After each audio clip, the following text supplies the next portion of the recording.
Green Gallery, ça a été monté avec moi et Native. En fait, on avait pensé à un concept allié tatouage et les expositions. Dans le sens, si tu veux, où moi j'ai toujours trouvé que rentrer dans un studio tatou c'était compliqué, un peu difficile pour les gens parce qu'on y rentre seulement pour se faire tatouer. Et donc ouais, ça limitait un peu tout ça. Donc après faire des expositions, ça permettait aussi à faire rentrer d'autres personnes, les amener vers du graphisme, qui les amène aussi vers leur motif tatou. C'est-à-dire que leur montrer que t'as pas forcément besoin de trouver des modèles dans les catalogues ou dans des rubriques spécialisées tatou, mais que le graphisme en général nous entoure et qu'on peut trouver nos idées partout. Et le fait d'avoir une galerie, ça montre ça aussi, parce que c'est en décalage justement. C'est pas des motifs tatou qu'on expose, c'est des artistes, et notamment des artistes tatoueurs. Tout ça, on a réussi, on va dire, à faire un lieu où les gens viennent voir nos expos, et puis du coup parlent tatou alors qu'ils n'étaient pas venus pour ça, et inversement. Et ça, c'est depuis 2008 on fait ça. Voilà. C'est venu comme ça.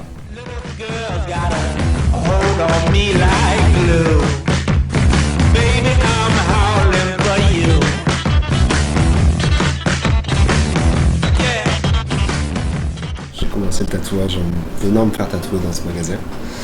Ça a commencé quand j'avais 18 ans et en fait c'est Alan, le patron, qui m'a donné envie de devenir tatoueur.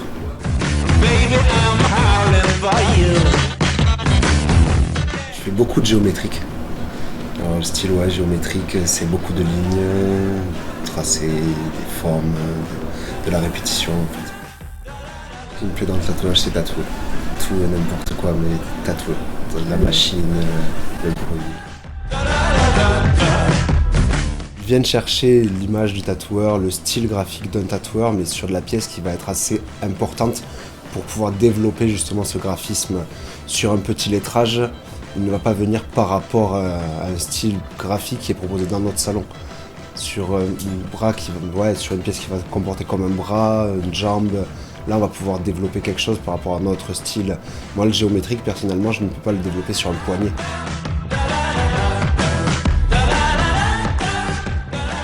Moi, je suis obligé de proposer aux gens quelque chose qui va tenir dans le temps et qui va tenir à vie. Enfin voilà, je véhiculerai toujours les valeurs de travail et de respect, en tout cas, ça c'est sûr.